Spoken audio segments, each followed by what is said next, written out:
Good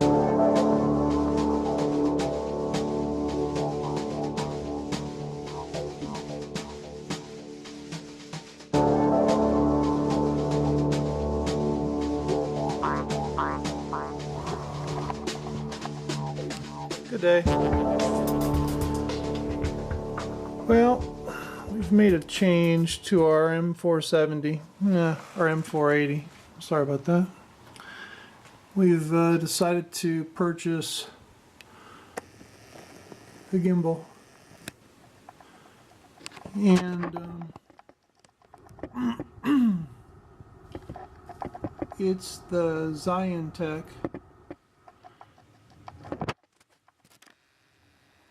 And it's the Z1 Tiny2. According to the firmware, it's the Evolution. And actually, since I've got the back side of this Yi camera carved out to the size of the GoPro, it fits absolutely perfect inside the chassis. So there's no modifications there. Two simple clamps on the back. And so no modifications to the gimbal whatsoever. Now it came with a couple of controls on the side, which are pretty standard for gimbals. And if I get this rotated up on its side, you'll be able to see those right there. Hopefully that's in focus. But just in case it's not, this connection right here is for up and down, and default positioning to be set by the connection to the receiver. And so you can program this into auxiliary 1, auxiliary 2 of your whatever your radio is, my Taranis. And this right here is also it's a 5-volt connection, and I'm not going to use it, so I've unplugged that as well. And in addition, there's a third connection which goes directly from one of these arms to the actual side of the GoPro. And since the interface for the Yi is different, I won't be using that. And that's pretty much for shutter control and things like that. But that's it. I kind of strapped it on there using some hardware that I had, which is a little bit ghetto. This mounting hardware is solid though. It's in 4 locations and it's not coming off. These right here are connections to the OSD and the camera. The OSD and the camera are going to sit on a plate on these rails. I've actually ordered some carbon fiber, which is high quality carbon fiber, which I got from I believe I got it from Aloft Hobbies, and they got some good quality carbon fiber I've used in the past. This is 1mm. I found that if I bought 2mm, it was so thick, I was going through drill bits and things trying to saw it and drill through it. So 1mm is going to be stiff enough for me, and I've ordered some rails, bushings from Taro, and I'm going to put those bushings right here and attach the actual plate right to it. So I'll drill 8 holes. Once I get the bushings, I'll be able to mark those bushings, and it's going to sit right there pretty much. So on the front of the plane is where we're going to hook those up, and then again the leads are right there. So we're gonna use those leads. I've already mapped it out and determined that the leads are long enough to reach the devices, and that'll be no problem at all. But the gimbal is hooked up, and I'm gonna do a test. I'm gonna do a leveling test. I'm gonna see, you know, from the get-go how level this thing is, whether or not it does anything. I'm gonna power it on here in a second. But in order to do so, I need to get a transmitter and power the transmitter on. So I'm gonna come back in a second. All right. So we got the transmitter. We're gonna power that on. Welcome to Taranis. And then we've got the battery. GPS mode. I throw a battery on the device so that I can get the robot to power up. This is run directly off of the gimbal, which is sending 12 volts. It's the same exact controls that would feed a G2 gimbal or a G3 gimbal if you were to buy the factory gimbal for the M480. So I felt pretty safe with the voltage rating. The Z1 will handle anything between 11 volts and 24 volts. So it's going to handle, or 25 volts, it's going to handle the power from this, which will be a 12 volt feed, pretty well, I should imagine. I don't think there's going to be any issues there. And I'm going to pull the transmitter away from the actual unit right now. And that way I can power on the platform. Let's power on the platform. Let's see what she does. Let's see if it powers the gimbal. And there we go. We're live. So I've actually found some firmware online. I'm going to probably make sure we're running the latest firmware for this gimbal, the Z1 Evolution. But right now it looks pretty good as far as how it came up. Came up pretty level and pretty much in what I was hoping for. Let's see if I can do this. I'm going to rock the ship a little bit. And there we go. And we're moving the boat. And the platform's staying pretty darn good. Alright. Well, that passes. I'm going to take this for a flight.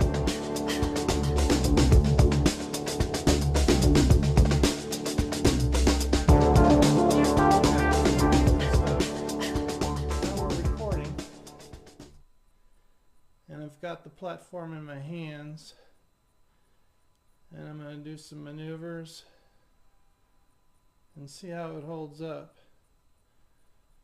And I am turning it to the left and the right. Here's how screwy I look. Check out this crazy looking dude. Was he a miner? And as you can see, that's pretty much what I want it to do. Alright.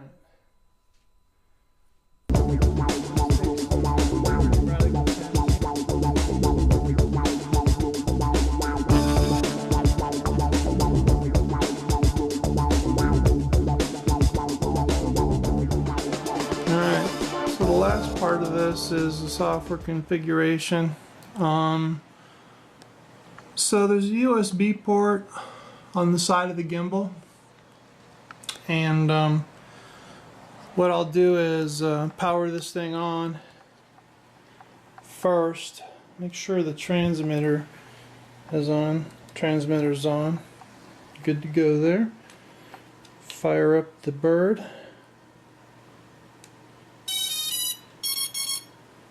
see if the gimbal fires up. Should. There we go. Okay. So I'm going to plug the USB in here to I installed some drivers which came with it. There's some files and things. I'm probably not going to benefit anybody by zooming in on these, but as you can see, the CP210X driver, I installed that, and I did the 64-bit based on what OS you're using. And then the software I'm using right now is the gimbal tools. I'm using version 1.2.2. I've got this as an icon down here, and so it looks like it wants to connect on, sorry about the jittering, it wants to connect on COM port 5, and there we go. So looks like the gyro and stuff are connected. I've seen no visual indication that anything's changed on the gimbal whatsoever. The light's not blinking or anything different on it, but I am connected. So there's a setting thing here, and I guess the settings tab would probably make more sense if I read the manual, and clearly it's out of focus too, so who knows what this is going to come out looking like. But anyway, looks like we're connected, and it thinks this is a Z1 evolution. Normally it said that there would be a drop down tab and I'd be able to select, but I'm finding that not to be the case. So we've got a rate for following. Let me see if I can get this thing to focus. We've got a deadband category. Looks like we got some helps. That's nice. Following rate. Smoothness. All these seem to be defaulted to 50. And we have a control rate. So I'm going to learn what about these things are for. And then we have some more reversals if we need to. Then a reload, and then we've got the firmware tab, which, you know, I don't want to spend the whole review here of my mod on software, but this is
So